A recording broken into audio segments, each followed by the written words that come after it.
Salve María, queridos participantes del apostolado del oratorio.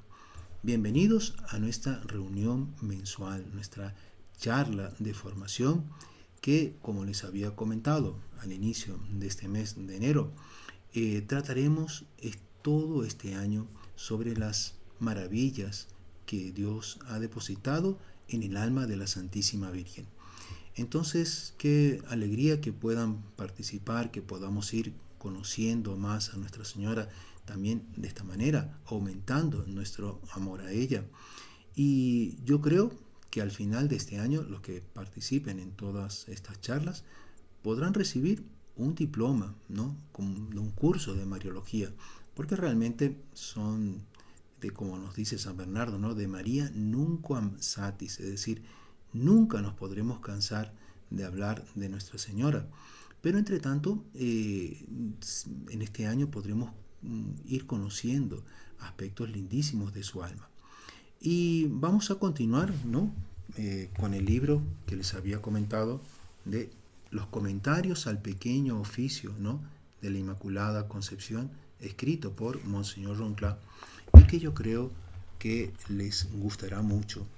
Hoy vamos a tratar de un tema lindísimo, que es cómo Nuestra Señora estaba exenta de la llama de la concupiscencia y también era enteramente inmune al pecado actual. Entonces, vamos a ir profundizando, conociendo, desmenuzando, ¿no? Lo que varios teólogos, en fin, sacerdotes, doctores de la Iglesia nos hablan en relación a estos privilegios de Nuestra Señora. Entonces, Nuestra Señora, claro, inmaculada, inmaculada desde el primer momento de su ser natural, concepción inmaculada, ¿no? Y esto, ¿qué quiere decir? Que Nuestra Señora nunca sintió en sí el ardor de las malas inclinaciones, ¿no? Entonces, en primer lugar, ella fue exenta de la llama de la concupiscencia. Nos dice, ¿no? Un himno de Nuestra Señora: salve, oh sagrada Madre del Verbo, flor que brota entre las espinas,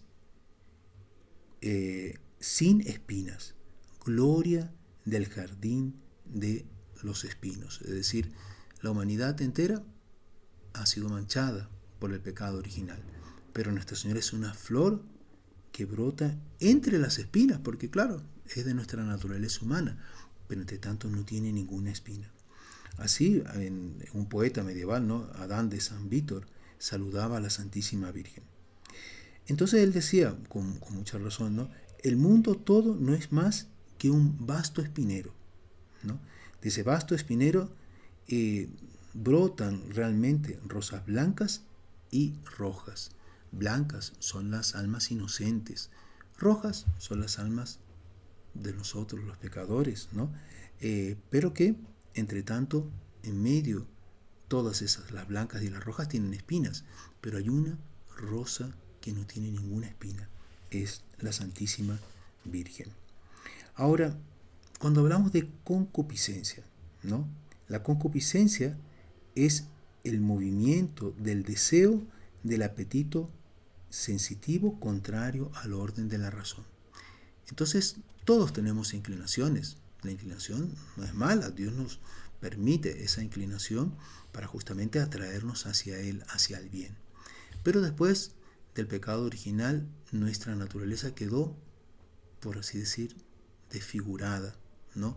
Y entonces tenemos una inclinación hacia las cosas que son malas, que nos apartan de Dios, ¿no? Entonces, es aquella ley de nuestros miembros de la cual habla San Pablo, contraria a nuestra mente, a nuestra razón, y que nos obliga a repetir con el apóstol, ¿no? Esto está en la carta a los Romanos, capítulo 7, versículo 19. Hago el mal que no quiero. Es decir, nuestra razón nos indica que debemos hacer el bien, ¿no? Entonces, por ejemplo, suena el despertador, tenemos que levantarnos para ir a estudiar, para ir al colegio, en fin, para atender nuestras obligaciones de la vida diaria. Y entre tanto, nuestra razón nos dice, tengo que obedecer ese despertador, pero la inclinación a la pereza, digamos, nuestra concupiscencia que nos lleva a ir detrás del apetito sensitivo, es decir, de los sentidos, nos dice, no, está tan deliciosa esta cama que me voy a quedar más tiempo. Y entonces, claro, esa es la concupiscencia. Estos movimientos del apetito sensitivo, considerados en sí mismos, ¿no? Y no en cuanto desordenados, no son, moralmente hablando, ni buenos ni malos, ¿no? Como les decía al inicio. Entre tanto, son desordenados cuando son contrarios a la razón y a la ley moral y se oponen por tanto a ella. Estos movimientos del apetito sensitivo son un mal, un vicio, un estímulo al pecado. Claro, todo comienza por una inclinación. Antes de nosotros cometer el pecado, sentimos la inclinación, la atracción, ¿no?, de los sentidos en dirección al mal. Entonces, bajo este aspecto se llama de concupiscencia y es el más doloroso de los efectos del pecado original. Y no es, por tanto, un pecado, más es la raíz y la ocasión y fuente del pecado. La inclinación, como explicábamos, en sí no es pecado, pero la inclinación nos lleva al pecado. ¿A qué pecado? Al pecado actual, ¿no? No se refiere al pecado original, sino al pecado que cometemos, ¿no? Y con razón nos enseña el Concilio de Trento, ¿no? El bautismo destruyó todo lo que constituye la verdadera y propia esencia del pecado. Es decir, cuando somos bautizados, todo lo que era pecado queda borrado, ¿no? Habíamos perdido la gracia santificante, ¿no? En fin, nuestros padres, Adán en concreto, la había perdido, en el paraíso él la tenía, pero cuando nosotros somos bautizados, recuperamos la gracia habitual o santificante, la amistad divina, ¿no?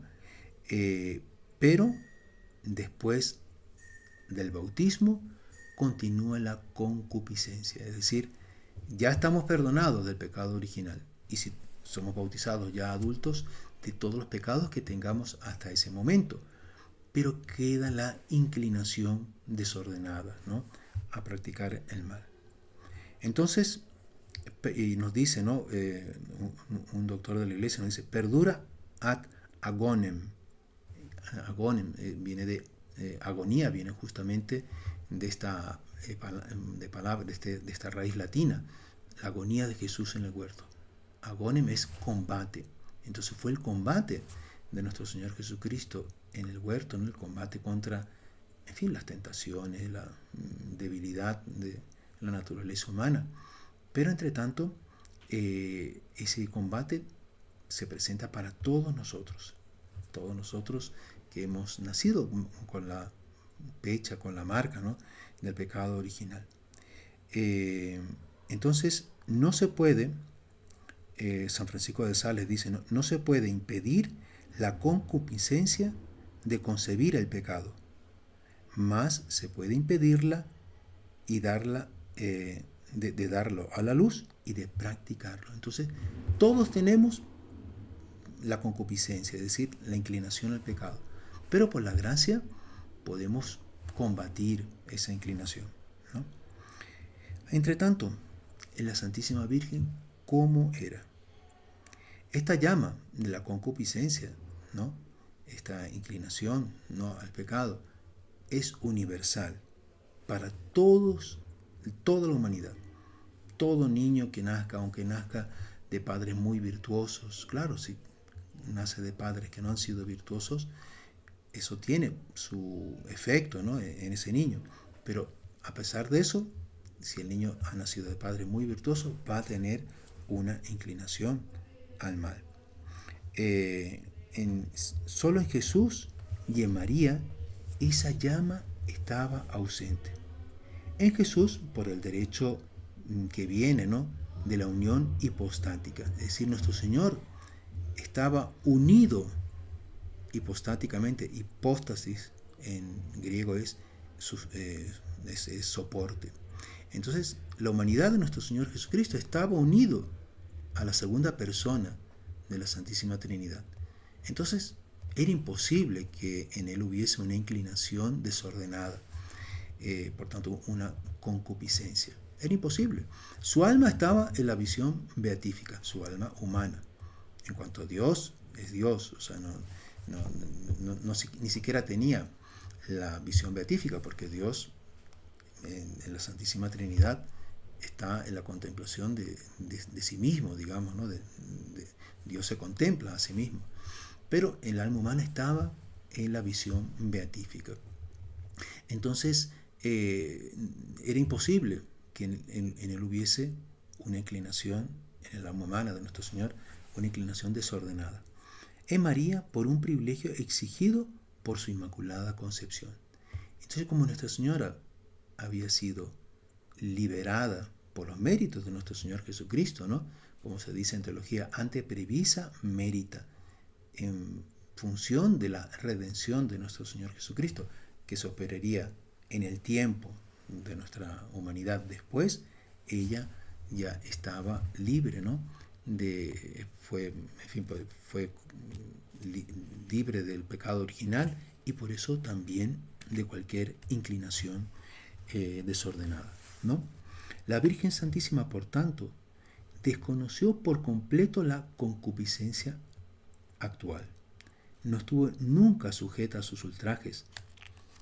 Jamás, dice Ezequiel, la nube de la concupiscencia ofuscó la limpidez de su mente. Jamás el gusano de la volupia lesó o perturbó en lo más mínimo su corazón. Entonces, ¿cómo era el alma de Nuestra Señora? Todo era calma y serenidad dentro de ella. Tenía como nosotros los sentidos externos e internos, ¿no? Los 5 sentidos externos, ¿no? Vista, oído, gusto, tacto, etc. Y los internos, es decir, los del alma, porque nuestra alma también tiene sentidos. Y estos eran perfectísimos. Poseía una sensibilidad muy aguda. Claro, los sentidos de la Virgen, tanto externos como internos, eran perfectísimos, mucho más perfectos que cualquiera una de nosotros, de cualquier criatura, porque claro, era de una naturaleza bellísima y perfectísima, ¿no? Entonces, una inteligencia vivísima y tenía sentimientos provocados por los objetos sensibles y los movimientos de las pasiones naturales. Entre tanto, todo era admirablemente ordenado y sujeto a la razón. Entonces, claro, después del pecado original, nuestros sentidos, digamos, se desordenaron y ya no obedecen a la voluntad. Y la voluntad no se deja guiar por la razón, somos dominados, ¿no? por las pasiones, etc. Pero Nuestra Señora era todo ordenado. Dice Ricardo de San Víctor, ¿no? Un teólogo medieval, en cuanto en los otros santos, la belleza está en no ser vencido por la mala inclinación, en la Virgen Santísima, al revés, la belleza está en no ser ni al menos combatida, ni mismo de modo más lejano por la mala inclinación. O sea, en Nuestra Señora ni siquiera penetró la mala inclinación. Entonces, después viene un título muy bonito, las pruebas de la exención habitual de la llama de la concupiscencia de María. ¿Cómo se prueba esto que hemos afirmado? ¿No? Es también sentencia común entre los teólogos que la llama de la concupiscencia estuvo completamente ausente de la Virgen María desde el primer instante de su existencia. ¿Y esto en qué se basa?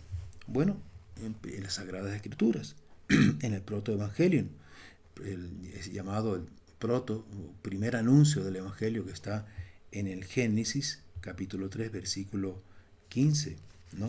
En donde nos habla, estableceré una enemistad entre ti y la mujer, no sé, hablando de la serpiente, después del pecado original, entre su descendencia y la tuya, y ella te aplastará la cabeza. Entonces, una completa enemistad. No hay punto de encuentro, no hay nada que se toque. Es enteramente como el agua y el aceite, ¿no? Un vaso de agua hecha aceite, inmediatamente se separan. Así era la separación entre Nuestra Señora y la serpiente y el pecado. Y también cuando el ángel la saluda a María, está en el Evangelio de San Lucas, capítulo 1, versículo 28. Dios te salve María, llena eres de gracia. ¿Dónde está la gracia? No puede estar el pecado, porque son absolutamente opuestos, ¿no? Entonces, es lo que la Sagrada Escritura nos indica, pero también la tradición. La razón enseguida prueba del modo más satisfactorio la completa ausencia de la llama de la concupiscencia en la Virgen María y lo prueba de varias maneras. Entonces aquí vienen las pruebas, ya lo vimos en las Sagradas Escrituras, pero según la razón, ¿no? Antes de todo, se prueba por la inmunidad de la culpa original. Es decir, Nuestra Señora no tenía pecado original. Con efecto, eliminada la causa, queda eliminado el efecto. Entonces, claro, si en la Virgen no había pecado original, que es la causa, ¿no?, de los pecados que después nosotros cometemos, porque, como les decía, nuestra naturaleza queda debilitada. Entonces, si no hay la causa, tampoco va a haber el efecto. Si ella no tenía pecado original, ¿cómo iba a tener pecados actuales? En segundo lugar, lo prueba por la perfecta santidad que es propia a la Madre de Dios. Claro, cuando Dios escogió a su Madre y la adornó con esos dones sobrenaturales, además de los naturales, evidentemente se la quiso hacer libre del pecado original, también quiso darle gracias para librarla de cualquier otro pecado o imperfección. Además se prueba por el principio de semejanza con Cristo. Como decimos, ¿no? Así llanamente, popularmente, de tal palo, tal astilla. Entonces, ¿cómo era la semejanza de Nuestra Señora con su Divino Hijo? Era una semejanza inimaginable, ¿no? Tanto es así que nuestro Señor tomó la carne de María, sin concurso de varón. Entonces tenía que ser una carne purísima, inmaculada. ¿Por qué? Porque ella iba a servir de materia para el cuerpo de Jesús, ¿no?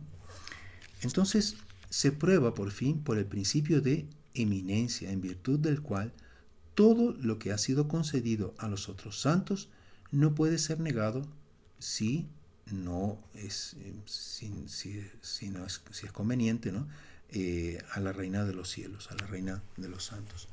Entonces, claro, ¿cuántos santos han sido adornados por gracia de Dios con cantidad de virtudes, dones, inocencia, ¿no?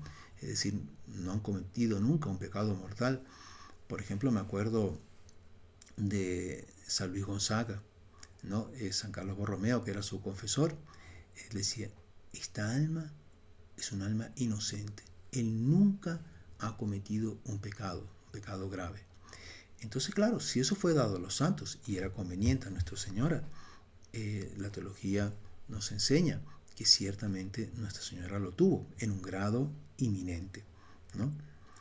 Pero hay un segundo punto, ¿no? El segundo punto que nosotros estábamos enunciando al inicio, ¿no? Primero es la exenta, ¿no?, de la llama de la concupiscencia, pero también inmunidad en relación al pecado actual, ¿no? Entonces, el pecado es el enemigo número uno de nuestra santificación y en realidad el enemigo único. Es decir, ¿qué es lo que realmente nos aparta de la santidad? Es el pecado.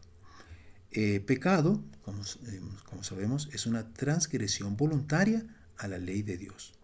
Supone siempre tres elementos esenciales: materia prohibida, o por lo menos considerada como tal; advertencia por parte del entendimiento, o sea, de la razón; y consentimiento o aceptación por parte de la voluntad. Entonces, pecado, materia prohibida, en donde entra el entendimiento, nuestra inteligencia, ¿no? Y nos damos cuenta de que estamos haciendo algo que es malo, y donde entra la voluntad, es decir, donde entra el consentimiento. Sin alguno de estos elementos no está configurado el pecado, ¿no? Pero si la materia es grave y la advertencia y el consentimiento son plenos, se comete un pecado mortal. Si la materia es leve, es una materia grave, o la advertencia o el consentimiento son imperfectos, es pecado venial. Esto yo creo que no es necesario así profundizar, porque bueno, ustedes todos conocen más o menos lo que es pecado mortal, pecado venial, ¿no? Pero, entre tanto, tengamos en cuenta, ¿no?, que el pecado mortal es un mal gravísimo, ¿no? Y Dios lo castiga si no nos arrepentimos con el infierno. Entonces, ¿por qué es tan grave? Porque justamente atenta contra Dios, ¿no? En virtud de la injuria que hacemos contra Dios, cuya majestad es infinita, y es infinita la distancia que de Él nos separa, y encierra, por tanto, una malicia de cierto modo infinita.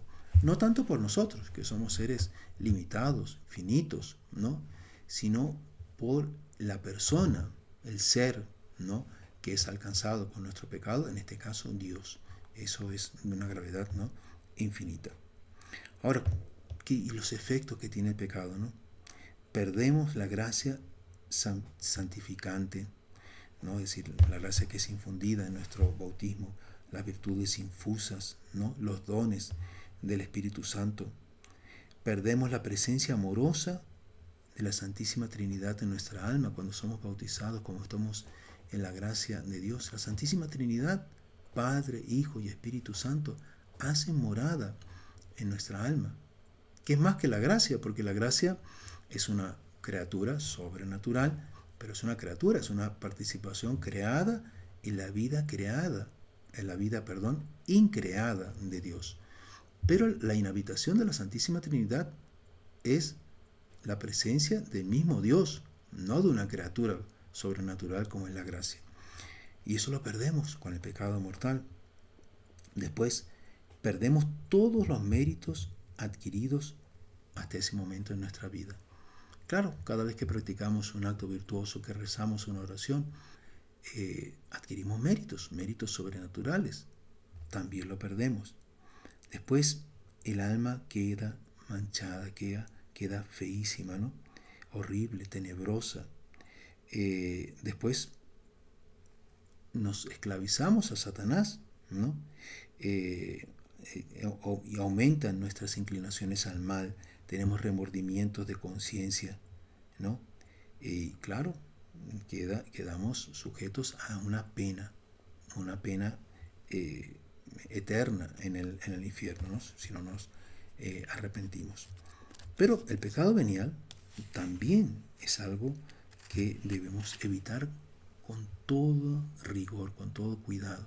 Porque el pecado venial es también, como decíamos, una transgresión voluntaria. Para que haya pecado tiene que haber voluntariedad, ¿no?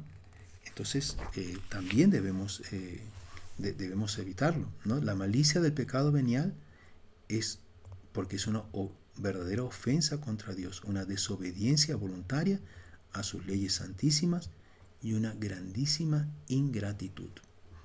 Claro, Dios, que no solo nos creó por amor, murió en la cruz, nos redimió para unirnos a Él,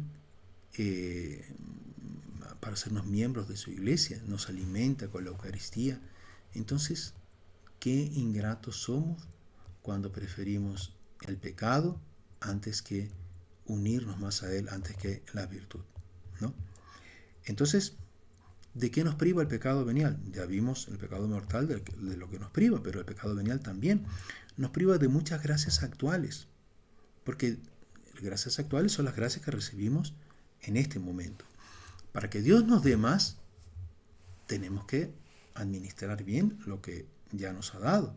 Porque imagínense que, como dice, ¿no?, el Evangelio, no se echan margaritas a los puercos. Entonces, si Dios que siempre quiere darnos más, pero cuando nos da, en vez de aprovechar esa gracia, las pisoteamos, las manchamos. Entonces Él no nos da más gracias, no porque no quiera dárnosla en un sentido absoluto, sino porque no quiere que aprovechándolas mal, desaprovechándolas, por tanto, estemos aumentando nuestra culpa. Entonces, claro, Dios se retrae. ¿Para qué? Justamente para que nuestra culpa no aumente, ¿no? Y bueno, entonces, además disminuye nuestro amor a Dios. Nuestro amor a Dios se va enfriando. Aumenta las dificultades para el ejercicio de la virtud. Nos cuesta más cada vez que, si nosotros tenemos el hábito de rezar todos los días el rosario, ¿no? Y un día dejamos de rezarlo, así voluntariamente, no porque nos olvidamos o porque, en fin, cualquier circunstancia que no nos permitió hacerlo, porque nos dio flojera, al día siguiente nos va a costar más.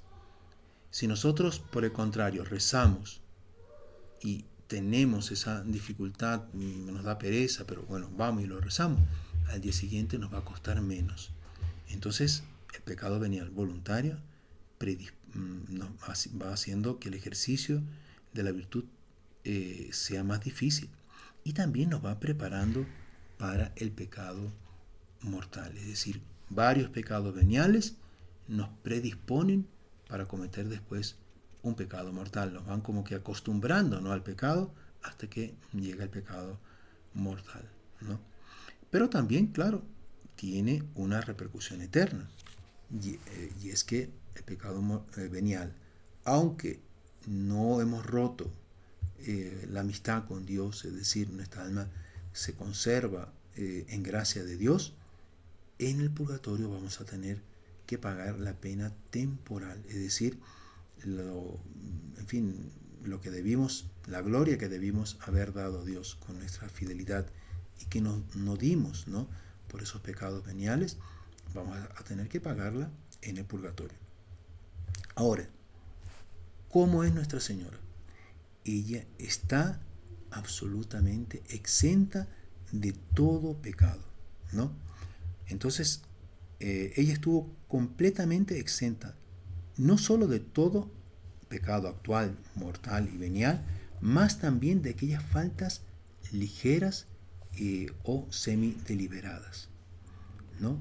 Entonces, y dice un autor una cosa muy bonita, y no solo la Virgen Santísima jamás pecó, de hecho, más ni al menos haya, y no pudo haber pecado, porque como dicen los teólogos, estaba confirmada en gracia. La confirmación en gracia es un don excelentísimo que algunos santos han tenido. ¿Y qué es la confirmación en gracia? Es decir, que Dios de tal manera da la gracia, bendice a esa alma, que queda, por así decir, imposibilitada de cometer un pecado. Ahora, esto vamos a demostrarlo, ¿no?, esta impecabilidad de María Santísima. Él lo dice con documentos de la Iglesia, por ejemplo, el Concilio de Trento, en el Canon 23 de la sección sexta, dice: si alguien diga que el hombre, una vez justificado, o sea, santificado, ¿no?, puede en el curso de su vida evitar todos los pecados, aun los veniales, sin un privilegio especial de Dios, como la Iglesia lo afirma en relación a la bienaventurada Virgen María, sea excomulgado. Entonces, en un sentido así negativo, afirma, ¿no?, esta sentencia, que ese privilegio sí lo tuvo la Santísima Virgen, es decir, que en el curso de su vida evitó todos los pecados. Y después, como decíamos, ¿no?, al inicio, está también reflejado en el protoevangelio, ¿no?, en el Génesis, ¿no?, capítulo 3, versículo 15, donde se habla de una absoluta y eterna enemistad entre la Virgen Santísima y la serpiente, que es la autora del pecado. El demonio nunca encontró nada en María que viniese de él, ni en la más mínima parcela. Y está contenida también, como dijimos al inicio, implícitamente en el saludo que el ángel le dirigió a María, ¿no? En la Anunciación, ¿no? Está en Lucas capítulo 1, versículo 28, cuando le dije, Dios te salve, llena María, llena de gracia. Donde hay algo del pecado venial, observa con razón San Alberto Magno, ¿no? Ahí existe algo vacío de gracia. Por tanto, nada que se asemeja al pecado existió en María. ¿Por qué? Porque estaba llena de gracia. Y está también contenida en el Cantar de los Cantares, ¿no? Capítulo 4, versículo 7. Dice, tú eres toda bella, oh amiga mía, y en nada hay de mancha alguna en ti, ¿no? Entonces, el Cantar de los Cantares, ¿no? Proféticamente habla de aquella amada del Espíritu Santo, de aquella amiga del Espíritu Santo de Dios, ¿no? En la cual no hay ninguna mancha. Es la Virgen Inmaculada, ¿no? Entonces, dice Raimundo Giordano, ¿no? Que es un teólogo, dice, no solo parcialmente, más totalmente la mancha del pecado, tanto mortal o venial, no existía en ella ni nunca existirá. Entonces, ese singular, ¿no? Privilegio de Nuestra Señora, que también en la tradición de la Iglesia está manifestado. La tradición cristiana da testimonio del altísimo concepto con que la vida sin mancha de la Virgen estaba dotada. Y eso de los primeros 5 siglos de la Iglesia, ¿no? Era profesado implícitamente. Y hay varias afirmaciones, en fin, genéricas de doctores que exaltan, ¿no? La absoluta pureza de María. Pero a partir del 5º siglo de la Iglesia, esa inmunidad comenzó a ser proclamada también de modo explícito.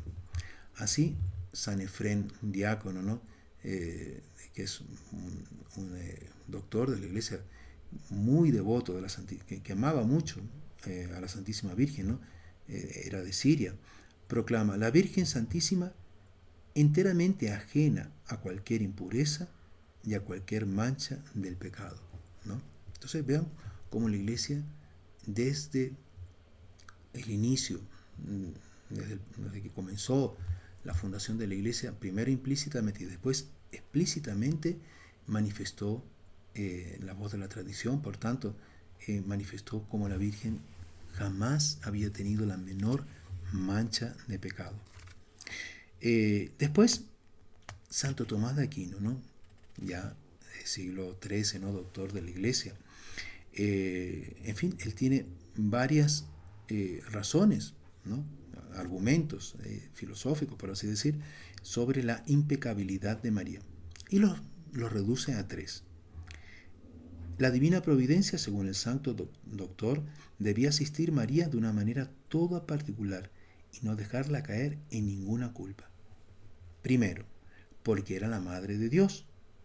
No habría sido, de hecho, una madre digna de Dios si hubiese cometido cualquier pecado, pues tanto a la gloria cuanto a la ignominia de los genitores se reflejan naturalmente sobre los hijos. Claro, si ella es madre de Dios, entonces no podía la madre de Dios reflejar algún defecto, alguna mancha sobre su hijo. En segundo lugar, porque estrechamente unida a Jesucristo, que es carne de su carne, ¿no? Entonces, como escribe San Pablo en la segunda epístola a los Corintios, ¿qué alianza puede haber jamás entre Cristo y Satanás? Entonces, claro, ella estaba unida estrechamente a nuestro Señor Jesucristo, tan estrechamente que quien dio la carne a Jesús fue ella. Entonces, por esa unión con Jesús, tampoco se podía concebir que hubiese alguna mancha, ¿no? En la Santísima Virgen. En tercer lugar, porque fue la habitación de la sabiduría divina, la sabiduría eterna, es decir, nuestro Señor Jesucristo, eterna, como decimos, ¿no? En la oración de San Luis María Guignon de Montfort, cuando nos consagramos como esclavos, hacemos esa consagración a la sabiduría eterna y encarnada, es decir, el verbo de Dios, la palabra de Dios, ¿no? Dios, conociéndose a sí mismo, engendra desde toda la eternidad, sin principio ni fin, una segunda persona divina, el Verbo de Dios, la palabra de Dios, ¿no? Y ese conocimiento, esa sabiduría eterna se encarna, ¿no?, en la Santísima Virgen. Cristo es con efecto la sabiduría increada, ¿no? Ahora, en el libro de la sabiduría se dice claramente que la sabiduría no entrará jamás en un alma mala y no habitará en un cuerpo sujeto al pecado. Todas estas razones, concluye Santo Tomás, nos inducen necesariamente a admitir que la bienaventurada Virgen María no cometió jamás pecado actual ninguno, ni mortal ni venial. En ella se verifica plenamente lo que es dicho en el Cantar de los Cantares.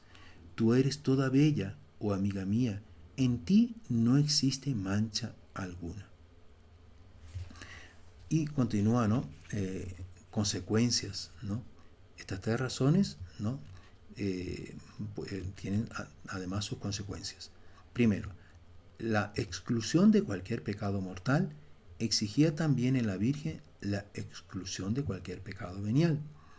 En el estado de inocencia no habría podido pecar venialmente sin antes pecar mortalmente, ¿no? Eso es lógico, evidentemente. Si no hay en la Virgen hay una exclusión de cualquier pecado mortal, evidentemente no hay venial, que es, como decíamos, ¿no?, la preparación para el pecado mortal. La parte inferior permanecía sujeta a la parte superior de que ésta quedase sujeta a Dios. Claro, entonces si la parte superior del alma de Nuestra Señora estaba sujeta a Dios, la parte inferior también. Después también, se deduce también de esta impecabilidad de la Santísima Virgen, su oficio de corredentora. Es decir, ella fue compañera del Redentor en la obra de nuestra reconciliación con Dios. Era incompatible con cualquier pecado, tanto mortal o venial, y por tanto el pecado, con efecto, retira todo el valor, especialmente el de satisfacción. Claro, ¿cómo Nuestra Señora podía ser corredentora? ¿Cómo ella podía ser de tal manera solidaria con nuestro Señor en su ofrecimiento si ella tuviese algún pecado, aunque fuese venial? No, era imposible. Entonces, justamente por su oficio de corredentora, es otra de las consecuencias, ¿no?, que Santo Tomás de Aquino nos indica, de que ella estaba enteramente exenta de cualquier pecado. Después, en tercer lugar, la Virgen Santísima, por fin, como observa San Bernardino de Siena, tuvo constantemente o continuamente el sentimiento de la maternidad divina, o sea, el conocimiento actual y experimental, ¿no?, de tener al propio Dios como hijo. Claro, la Virgen siempre sentía experimentalmente, es decir, de una manera sensible, no solo racional, que ella era madre de nuestro Señor Jesucristo. Claro, imagínense en su seno virginal cuando se estaba gestando el cuerpecito humano de Jesús, cuando lo alimentaba, cuando lo acariciaba. Ella sentía que era su hijo, lo sentía así humanamente, ¿no? Como una madre siente, o como un padre, ¿no?, que agarra a su hijo y ve, esta es carne de mi carne. Bueno, en el caso de la Santísima Virgen, eso era carne de ella, porque no había concurso de varón. Entonces, ella tenía ese sentimiento permanentemente. María fue, por tanto, libre de cualquier pecado, de cualquier imperfección, antes de tener el privilegio de la impecabilidad, pues fue confirmada en la gracia divina, ¿no? Entonces, nuevamente nos habla, ¿no?, de este don, ¿no?, que es la confirmación en gracia. Después, ¿cuál es la naturaleza de esta impecabilidad de María? Nos dice el padre Rollo Marín, ¿no?, que más o menos resume todo lo que hemos hablado. La Santísima Virgen María no solo no pecó jamás, de hecho, como fue confirmada en gracia desde el primer instante de su inmaculada concepción, y era por consiguiente impecable. Se pueden concebir tres clases de impecabilidad: metafísica, física y moral. Bueno, no sé si quieren que hablemos un poquito de esto, aunque sea, lo mencionamos, claro, estamos entrando en algo así, tal vez más profundo, pero yo creo que no les va a disgustar conocer estas maravillas. La impecabilidad de Dios. La impecabilidad metafísica absoluta es propia y exclusiva de Dios. Claro, esa es la impecabilidad metafísica, es decir, racionalmente es imposible, o sea, nuestra razón nos indica que es imposible que en Dios exista pecado. Porque claro, si el pecado es la transgresión a la voluntad divina, ¿no? Es oponernos a lo que Dios quiere. ¿Cómo Dios se va a oponer a sí mismo? ¿Cómo Dios va a tener una imperfección? O sea, es absolutamente ilógico. Entonces por eso dice, repugna metafísicamente con efecto que Dios pudiese pecar, ya que Él es la santidad infinita, el principio supremo de toda santidad. Esta misma impecabilidad corresponde a Cristo, hombre, en virtud de la unión hipostática.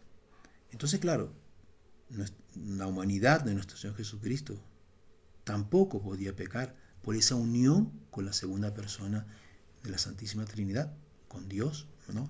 Es la unión hipostática, ¿no? Como explicábamos al inicio. Entonces, después, la impecabilidad de los santos en el cielo. Es el segundo, la impecabilidad física, llamada también intrínseca. Es la que corresponde a los ángeles y a los bienaventurados que gozan de la visión beatífica. ¿Y esto por qué? Está explicado aquí, pero se lo explico un poco con mis palabras, que para que se pueda pecar, para poder pecar, ¿nosotros qué hacemos? Nosotros colocamos una especie de oscuridad o claroscuro o confusión, porque si está todo luminoso, si no colocamos una cierta oscuridad, no conseguimos pecar, porque el hombre es un monolito. Entonces el hombre, para ir contra lo que la recta razón le indica, necesita justificarlo, y para eso vamos, por así decir, colocando oscuridad, sombras que nos permitan ir contra nuestra razón. Entonces justificamos el pecado. Por eso, cuando está un ladrón entrando a una casa, está intentando con una ganzúa abrir la cerradura, y un foco, no sé, una linterna, lo iluminamos y se siente descubierto, ahí el robo se imposibilita. ¿Por qué? Porque esa luz impide que el mal sea cometido. Entonces, así, la divina visión, ¿no? La visión beatífica, llena de tal manera el entendimiento de los bienaventurados, y la divina bondad los atrae de tal modo sus corazones, que no resta ninguna fisura por donde pueda infiltrarse un error, ni tampoco la posibilidad del menor apetito desordenado. Entonces, claro, en la visión beatífica todo es luz. ¿Cómo va a entrar la tiniebla?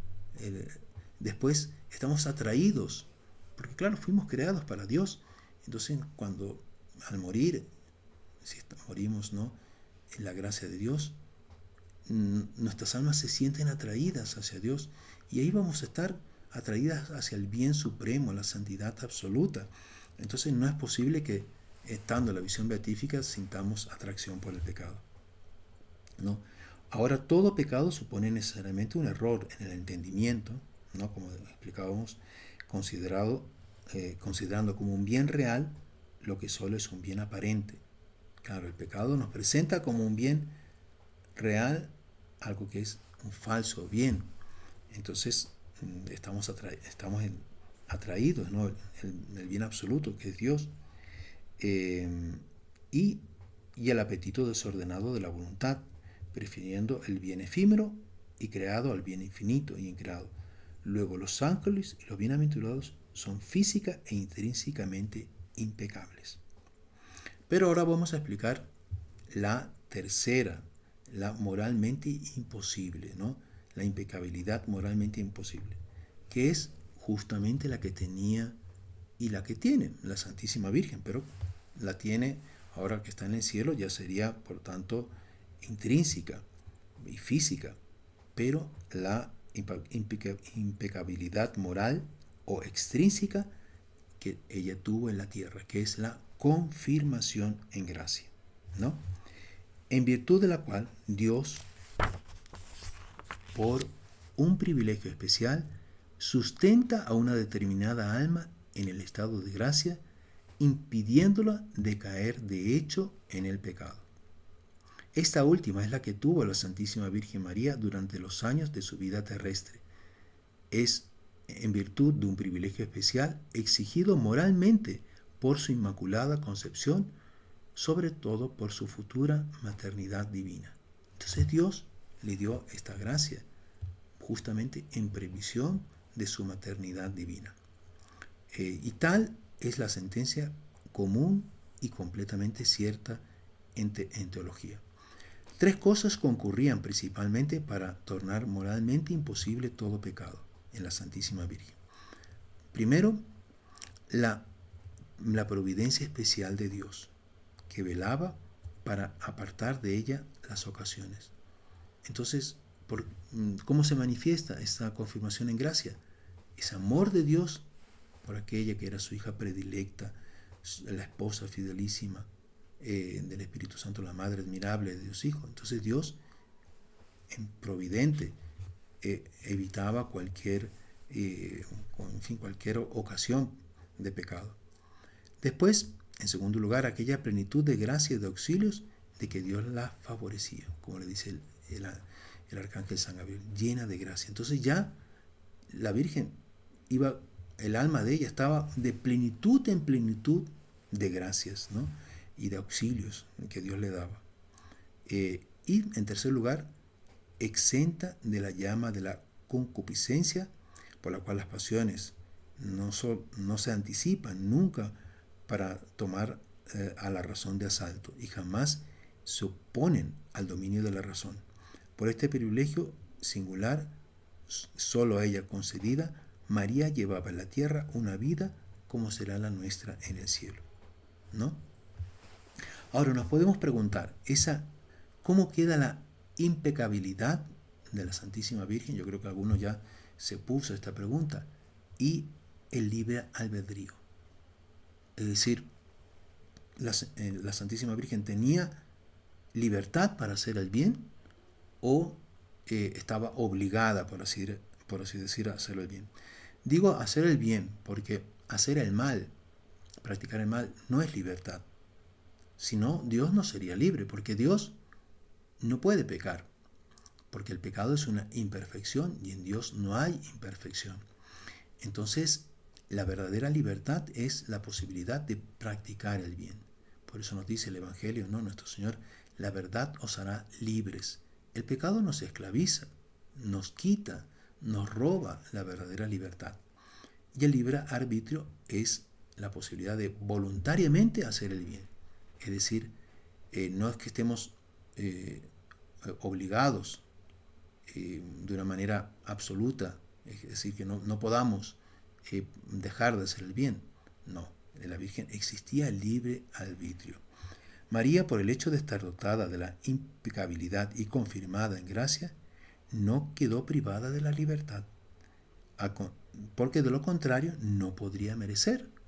Claro, si no tiene libertad, es decir, siempre obligatoriamente Dios había determinado que hiciese el mal sin actos voluntarios, entonces no tendría mérito, ¿no? Ella mereció, entre tanto, y conquistó méritos extraordinarios. Por tanto, también a ella se debe atribuir el elogio de las Sagradas Escrituras, porque absolutamente hablando podía transgredir la ley. Sin embargo, no la transgredió nunca, ¿no? Eso nos lo dice el Eclesiástico, capítulo 31, versículo 10. En el mismo sentido opina el padre Garrigou Lagrange. Esta preservación del pecado, lejos de disminuir la libertad o el libre arbitrio de María, hacía con que ella tuviese la plena libertad en el orden del bien, sin ningún desvío para el mal, como su inteligencia no se desvió jamás para el error. Así, su libertad, a ejemplo del alma santa de Jesús, era una purísima imagen de la libertad de Dios, que es al mismo tiempo soberano e impecable, ¿no? Esa libertad de Dios, soberana e impecable. Claro, entonces esa es la verdadera libertad. Y aquí, para terminar, tenemos un trecho del padre Émile Campana, ¿no? Es un libro muy bonito en francés, Marie dans le dogme catholique, María dentro del dogma católico, ¿no? Por todo lo dicho, que la bienaventurada Virgen María tuvo la mayor pureza después de Dios, exenta perfectísimamente de todo lo que le era contrario, esto es, no apenas de todo pecado original y actual, mortal y venial, como también de toda de toda imperfección moral o defecto. Así, la soberana Virgen, llena internamente de una tranquila armonía, externamente era temida y respetada por nuestro más implacable enemigo, el demonio. Ella, por ser inmaculada, no estuvo jamás bajo su yugo y no probó nunca la afrenta de su tiranía, mas le aplastó inexorablemente la cabeza. Entonces vean qué maravilla de este privilegio, ¿no?, de la Santísima Virgen, exenta de la llama de el pecado, de la concupiscencia, ¿no?, y también libre de cualquier pecado, ¿no?, esta inmunidad, inmune enteramente a cualquier pecado actual. Y claro, evidentemente original, en fin, de cualquier tipo de pecado o de imperfección. Entonces, tengamos esa confianza, porque ella es nuestra madre. Y como madre, quiere embellecer a todos sus hijos, favorecerlos con la gracia divina, preservarlos de todo pecado.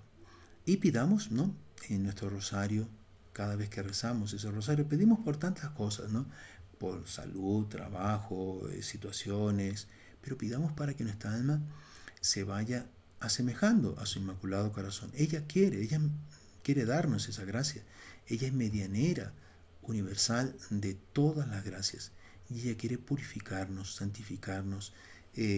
¿Cuántos males morales y también materiales evitamos cuando rezamos el rosario? ¿Por qué? Porque estamos pidiendo a aquella que es nuestra madre, que quiere darnos esas gracias, que puede darlas. Ella administra los tesoros de la gracia divina. Y por tanto, recemos con mucha fe nuestro Santo Rosario, pidiendo sobre todo eso, que nuestro corazón se vaya haciendo semejante al de Él. Después, las obras buenas vendrán como consecuencia, porque todo nace, ¿no?, del corazón. Como el corazón está, así son también nuestras obras. Entonces vamos a rezar la salve. Espero que les haya gustado este tema. Ahí pueden en los comentarios poner sus opiniones. No sé si ha estado así demasiado subido en materia así de teológica o mariología, pero creo que en fin, que estos temas a veces nos causan un poco de vértigo, ¿no?, porque no los conseguimos acompañar así con mucha facilidad. Pero si nos vamos familiarizando, vamos a ir no solo aprendiendo a tratar de estos temas, sino también a transmitirlos a otros. Vamos entonces a rezar la salve y les doy la bendición. Y bueno, les recuerdo que este primer sábado de mes les tendré muy presentes en la Santa Misa, ofreciéndola por todas las familias que participan del apostolado del oratorio, por todas sus intenciones, en fin, sobre todo para que tengamos mucha confianza en el amor que la Santísima Virgen tiene por cada uno de nosotros, en la alegría que le damos cada vez que rezamos el rosario, en familia, en comunidad, o en fin, en nuestra parroquia, porque al fin y al cabo es el pedido que nuestra Madre nos hizo en Fátima, ¿no? En todas las apariciones de Fátima. Recen el rosario todos los días. Entonces, ánimo, vamos a seguir en este apostolado cada vez con más confianza, con más entusiasmo y con más convicción del beneficio que obtenemos, no solo para nuestras familias, sino también para nuestra patria, ¿no?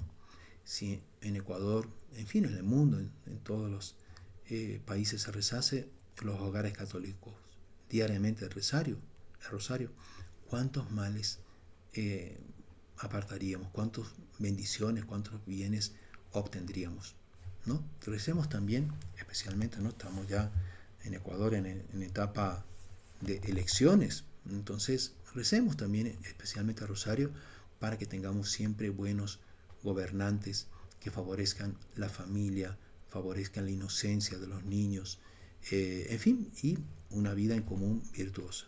En esta intención rezamos la salve y les doy la bendición. En el nombre del Padre, y del Hijo, y del Espíritu Santo. Amén. Dios te salve, Reina y Madre de misericordia, vida, dulzura y esperanza nuestra, Dios te salve. A ti clamamos los desterrados hijos de Eva, a ti suspiramos, gimiendo y llorando en este valle de lágrimas. Ea pues, Señora abogada nuestra, vuelve a nosotros esos tus ojos misericordiosos, y después de este destierro, muéstranos a Jesús, fruto bendito de tu vientre. Oh clemente, oh piadosa, oh dulce siempre Virgen María, ruega por nosotros, Santa Madre de Dios, para que seamos dignos de alcanzar las promesas y gracias de nuestro Señor Jesucristo. Amén. El Señor esté con ustedes y con tu espíritu. Y la bendición de Dios Todopoderoso, Padre, Hijo y Espíritu Santo, descienda sobre ustedes y permanezca para siempre. Amén. Salve María. Hasta el próximo mes y que la Santísima Virgen les llene de ánimo y de entusiasmo.